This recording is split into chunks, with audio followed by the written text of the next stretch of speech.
शक्तिस्तंभ अस्त्र, याचा नेमका अर्थ काय देवी? कदाचित पोथी मिळवण्यासाठी या अस्त्राचा वापर होणार आहे आणि या अस्त्रामागील रहस्य मला एकच व्यक्ती सांगू शकते.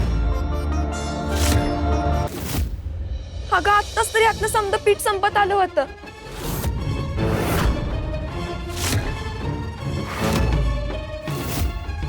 यात तर पोळ्या बी नाहीत. मला बी उठता येईना. उठता येईना.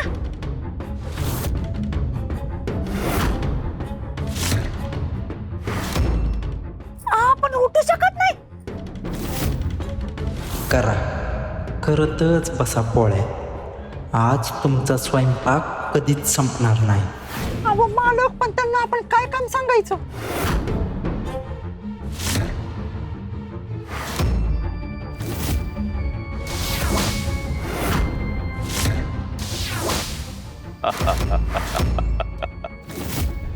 बघ, मालक, पुरणपोळीचं सामान मला लय आवडते. ए तू नाही खायची.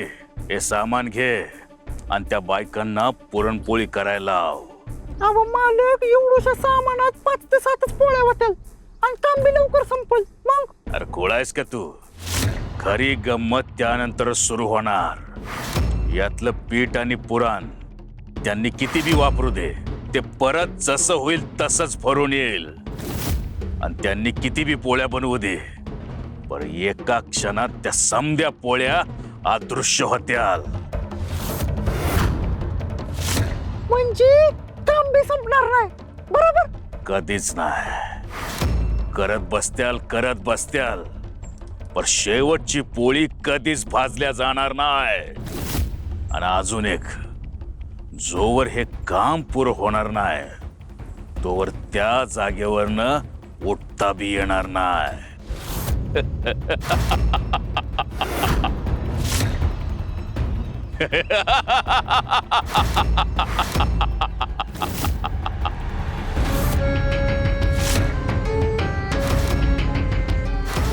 करा, करतच बसा. आज पुरणपोळ्या तुमचा जीव घेतील.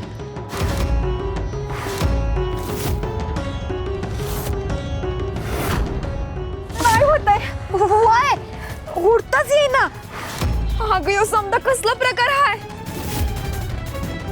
तुळजाई, हे काय चाललं आहे आमच्या सोबत? अगं आम्ही कुणाचं वाईट केलंय? ही असली का परीक्षा घेतायस आमची?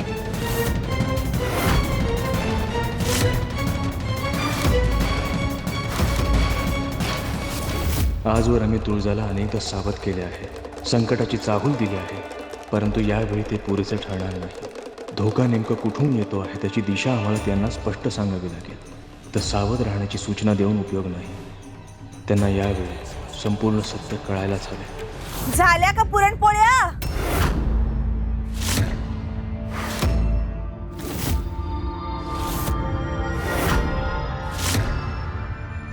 बघू का पोरींनो, कशा झाल्यात पुरणपोळ्या? हा? काय ग? हा? पुरण पीठ हाय तेवढंच आहे आणि तव्यात बी एकच पुरणपोळी दिसत्या. एवढ्या वेळ झालं काय करायला लागलाय तुम्ही तिघी जणी इथं? आत्याबाई, आम्ही पुरणपोळ्या केल्या होत्या. व्हय, मग कुठे गेल्या ग पुरणपोळ्या? अहो आत्याबाई, आम्ही पुरण बी भरलं होतं, समजा पोळ्या बी लाटल्या होत्या, त्यानंतर भाजून घेऊन बुट्टीत बी ठेवल्या होत्या. पण आता त्या बुट्टीत अचानक दिसनाशा झाल्यात.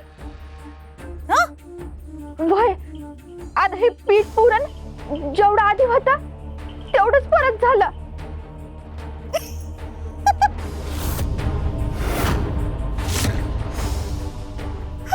अगं काय बोलायला तुमचं तुम्हाला तरी कळतंय का? काय तर म्हणे पुरणपोळ्या केल्या होत्या नाहीशा झाल्या, हे पुरण आणि पीठ परत भरतय. अगे इथं काय जादू टोरा चालू आहे बाई? हवा आत्याबाई, मी खरंच सांगते, ह्यो काय साधा प्रकार नाही. आपल्यावर कोणीतरी मायावी शक्तीचा वापर केला आहे. असं कुठं असते बाई? अहो आत्याबाई, खरंच मला उठता येईना. हे बघा.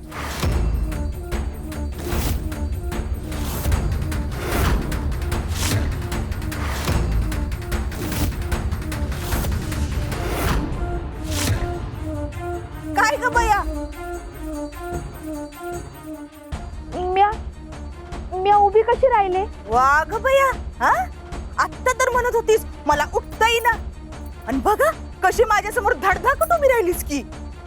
वाघ वा, नुसता चोराच्या उलट्या बोंबा. माणसाला काम करायचं नसलं ना की माणूस हे असली कारण सांगतय.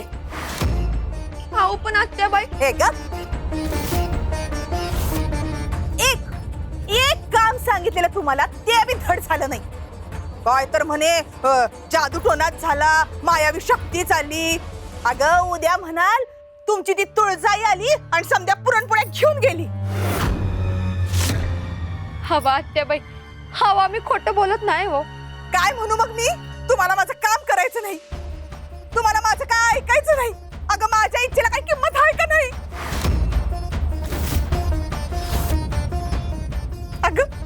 अगं मी म्हातारी झाले म्हणून मला काही इच्छा नाहीत होय. या घरासाठी केवढं काय केलं मी, आणि आता एक पुरणपोळी खायची हौस सांगितली तर ती बी होत नाही तुमच्याकडनं. इथं एक तरी एवढी भूक लागल्या, पोटात कावळे काव काव काव करायला लागल्यात, आणि तुम्ही म्हणलं पुरणपोळ्या द्या तर कसं म्हणताय पुरणपोळ्या नाहीशा झाल्या. इथं तोंडाला माझ्या पुरणपोळीची चव पाहिजे झाल्या, आणि तुम्ही असं करताय.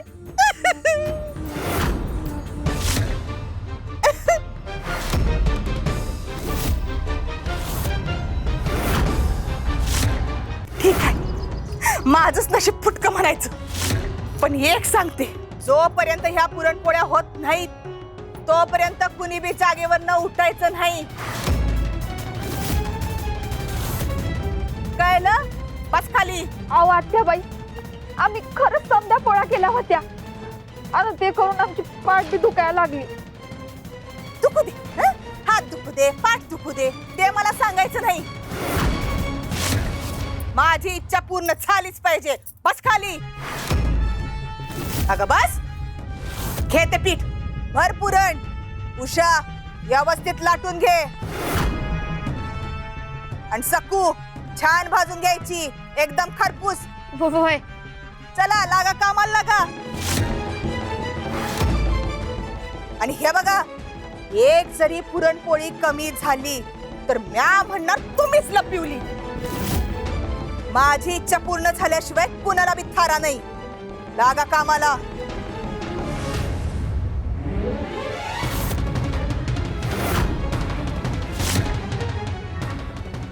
करा करा, जोवर तुमची भक्तीच थकून जात नाही तोवर हे काम काय संपणार नाही.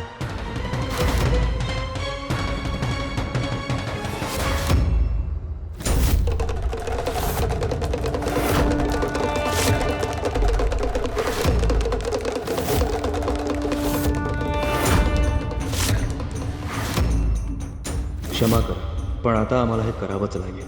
मी जे काही करतो आहोत ते तुळजासाठी.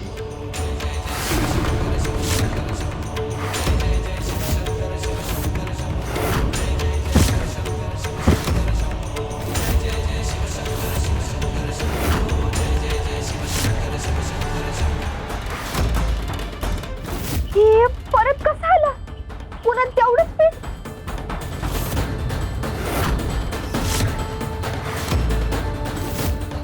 अगं परत असं कसं काय झालं? आपण तर समज संपवलं होतं, मग हे परत कसं आलं? मी पोळ्या बघते.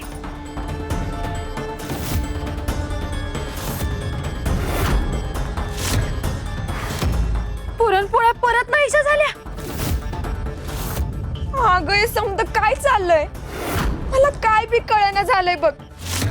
अगं ही कसली जादू आहे? थांबा, हा आपलीच काय तर चूक होत असेल. आपण परत पोळ्या करून बघूया. वय हा बरं.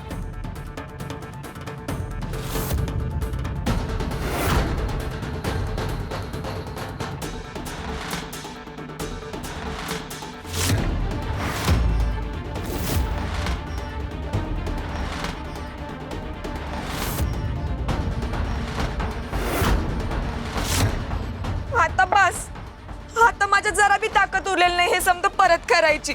हे आपल्या हातातलं नाही. कुणीतरी मायावी खेळ खेळतय.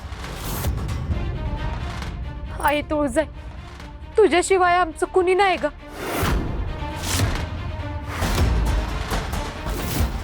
आणि हे कसलं संकट ओढालं आहेस आमच्या पदरात. ही कसली परीक्षा घेत आहेस आमची. धावून ये तुळजाई, या मायावी संकटातनं वाचव आम्हाला. वाचव तुळजाई, वाचव.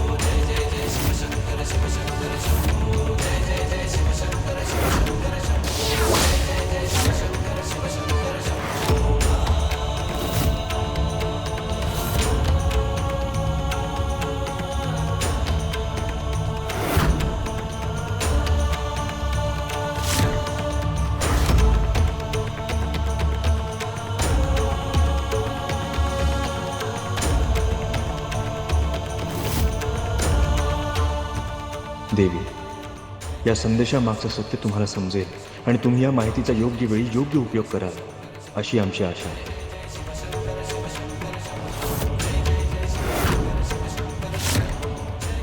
कोण आहे?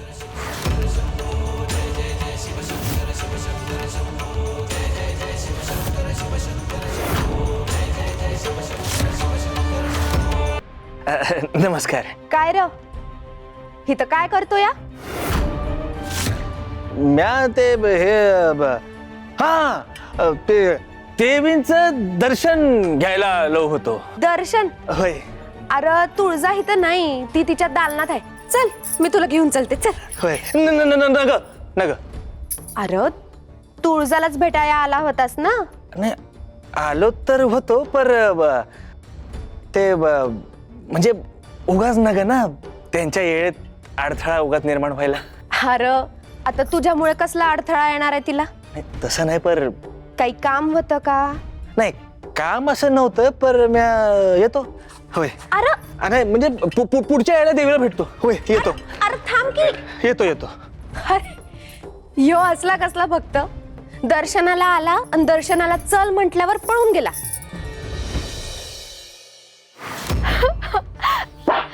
अगं माझ्याच्याने आता खरंच होत नाही. हात दुखायला आले, फडबी मोडायला आली. अगं रडू नगस, काहीतरी मार्ग नक्कीच काढू आपण.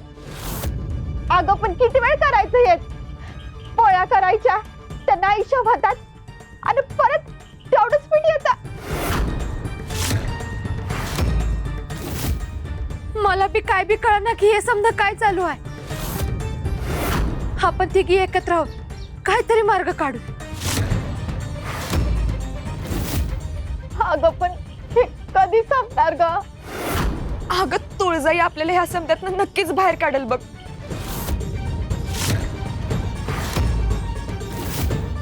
आत्याबाई इतक्या प्रेमळ होत्या, मग अचानक त्यांच्यात हा बदल कसा झाला? हा नेमका काय प्रकार आहे हे मला स्वतः जाणून घ्यायलाच हवं. पण त्याआधी ह्या तिघींना ह्या मायाजालातून मुक्त करायला हवं. अगं हा उजेड कसला? अगं पीठन पुरण तर चमकायला लागलंय.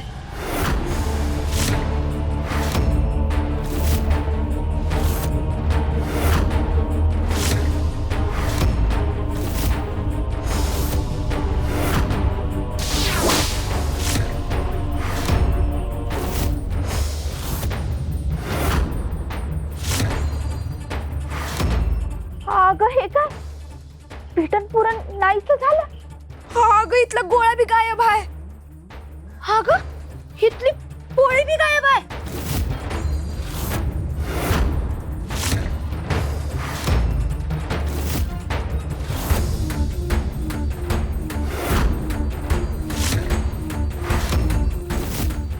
एवढ्या समध्या पुरणपोळ्या तयार आहेत.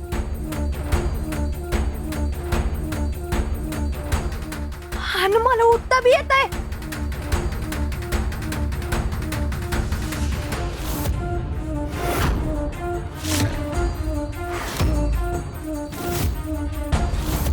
म्हणजे हा समजा प्रकार आपलं समजा काम बी पुरं झालं. वय तुळजाईनं आपल्याला वाचवलं. आई राजा उदो उदो, आई राजा उदो उदो.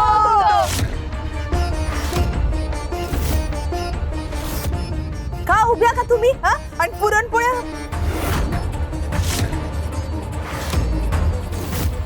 पुरणपोळ्या झाल्या आणि पुरण कुठे गेलं?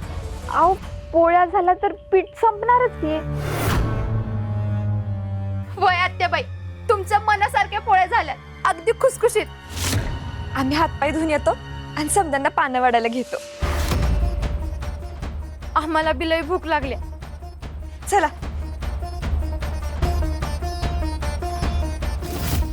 हे त्या तुळजाचंच काम आहे. या बायकांना एकमेकींची साथ बी आहे. वर तुळजाचा आशीर्वाद. अशा प्रकारे यांना तोडणं सोपं नाही. मालकांना लगेच सगळं सांगायला हवं. पुढचा वार काही बी करून चुकता कामा नये. आत्ताच उषा, सखू आणि सुरेखा एका मायावी संकटात अडकल्या होत्या. मी त्यांना वाचवलं, पण त्या संकटामागे आत्याबाईंचा हात असल्याचा मला संशय आहे. माझे भक्त असूनही त्यांच्यात हा बदल कसा झाला? ही शक्ती त्यांच्याकडे आली कुठून? हा भुजंगाचा डाव तर नाही ना? नाही, हे मला आत्याबाईंना प्रत्यक्ष भेटल्याशिवाय कळणार नाही. प्रणाम देवी. आपण मला बोलवलं? संपूर्ण गावात दवंडी पिटवा आणि ही वार्ता आत्याबाईपर्यंत पोहोचेल याची खबरदारी घ्या. जशी आज्ञा देवी. मी लगेच व्यवस्था करते. देवी देवी मला पुन्हा आपल्या आसनावर हे पिंपळाचं पान सापडलं.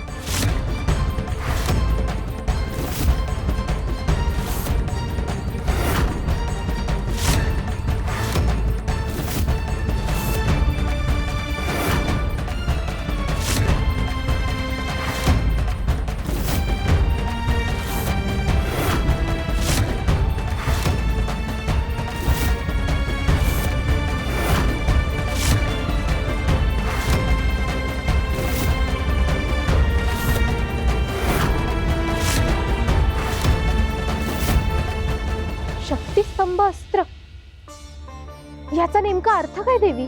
कदाचित पोथी मिळवण्यासाठी या अस्त्राचा वापर होणार आहे आणि या अस्त्रामागील रहस्य मला एकच व्यक्ती सांगू शकते.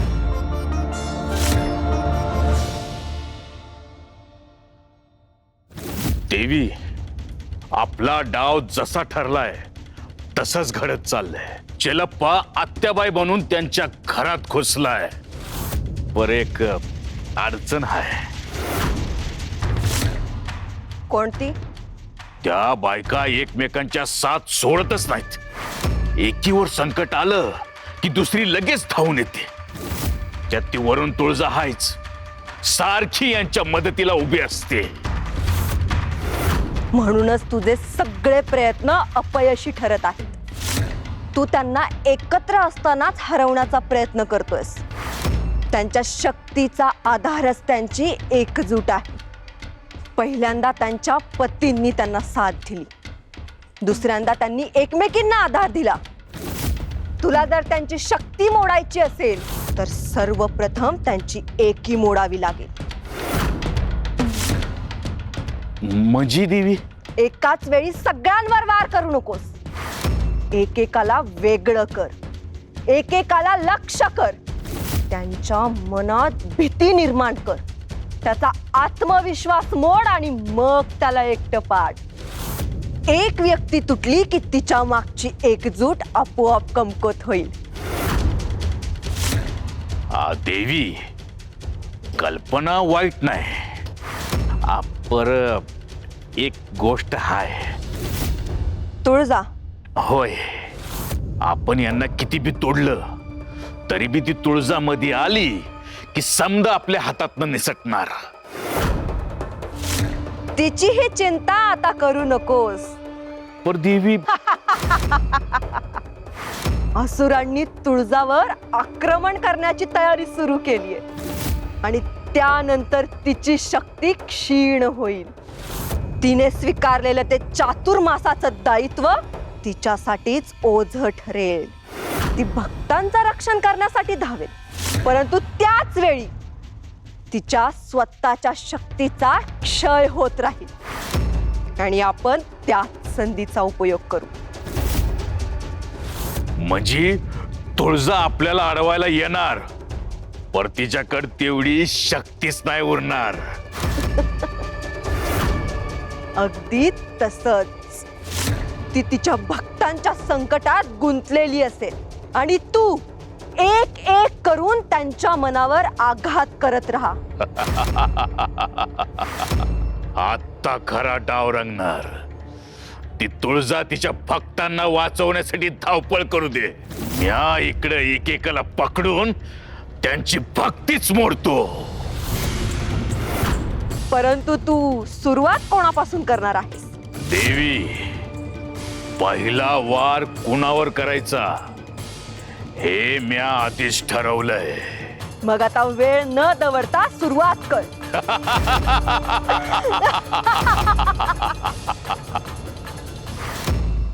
घडला प्रकार चिंताजनक आहे. शक्तिस्तंभ हे अस्त्र तर आम्ही शुंभ आणि निशुंभ यांना दिले होते.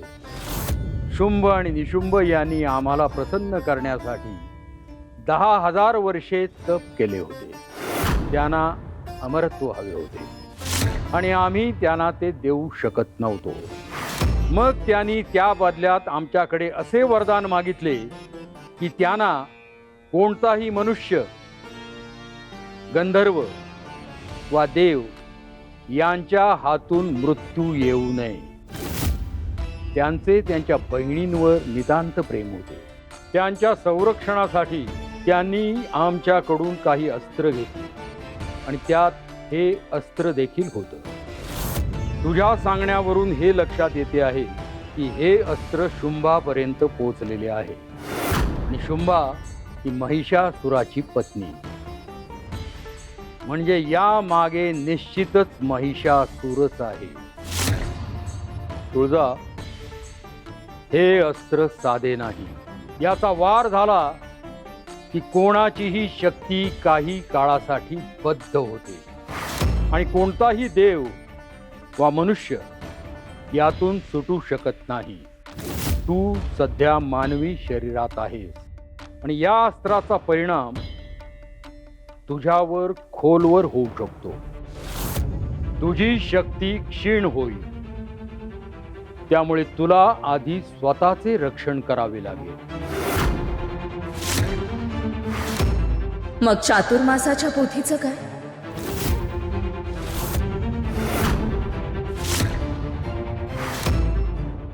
आम्हालाही तीच चिंता आहे.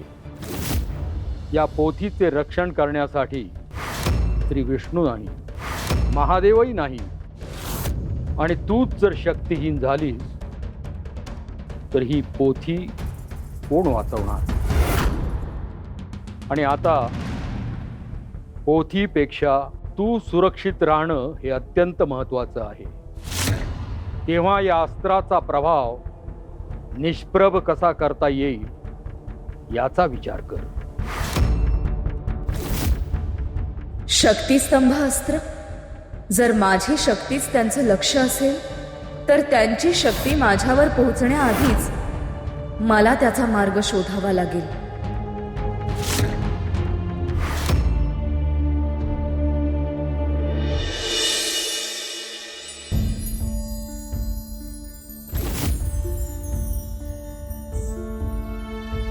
सकू, उषा, तुम्हाला एक गोष्ट सांगायचीच राहून गेली. काय हो? आज गावात दवंडी पेटवायला एक माणूस आला होता. त्यानं समध्या बायकांना तुळजापूरला बोलवलं आहे. तुळजापूरला? पण कशाला? उद्या देवी नागपंचमीच्या व्रताची गोष्ट सांगणार आहेत आणि वारुळाची पूजा बी सगळ्यांनी मिळून करायची आहे. खरंच? मग आपण पण जाऊया की.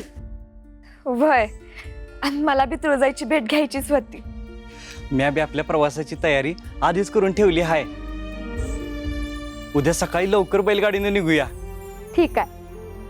काय र? हा, कुठे जायची तयारी चालू आहे? चालत का मला एकटीला टाकून परत? आणि तुम्ही दोघी ग आता 2 दिवस झालं घरात आलाय, परत चालला होय फिरायला बाहेर? बर ठरलंच आहे समज तर मला सांगावं असं वाटत नाही. अगं आत्या तसं काय नाही, यावेळी तुला बी आमच्या संग यायचं आहे. म्या कुठं? अगं तुळजापूरला.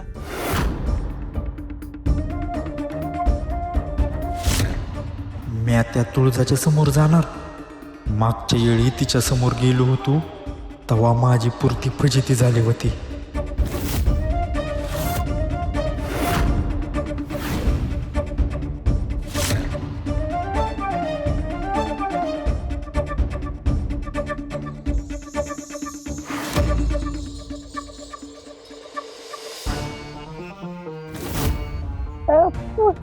काय म्हणाले देवी?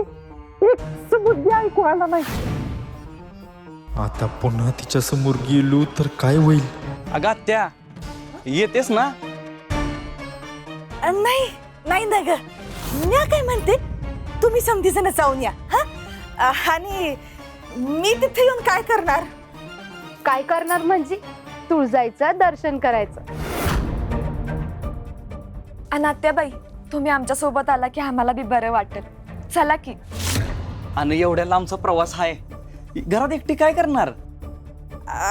अरे तेच तर, लय लांबचा प्रवास आहे, माझे लय काम पण आहेत. काम? अहो आपण समधी आल्यावर करूच की काम. अनात्याबाई, आम्ही तुमचं यावेळी काहीच ऐकणार नाही. तुम्ही आमच्या सोबत यायचं म्हणजे यायचं. वय ठरलं तर मग उद्या सकाळची बैलगाडी तयार आहे. ठीक आहे. तुळशीच्या महालात जाणं तर काय टाळता येणार नाही, पण तिथं गेल्यावर माझं खरं रूप उघड झालं तर मी काय करू?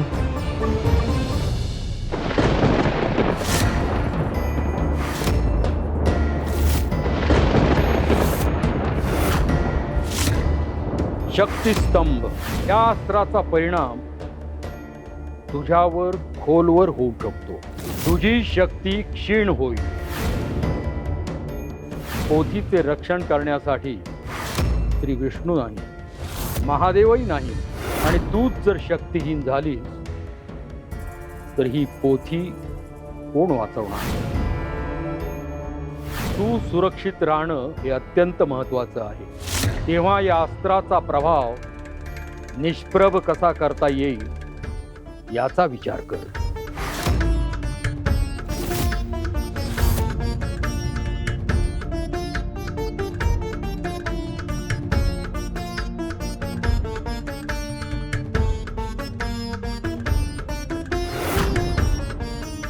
वेळ आली, ते आता करावंच लागेल.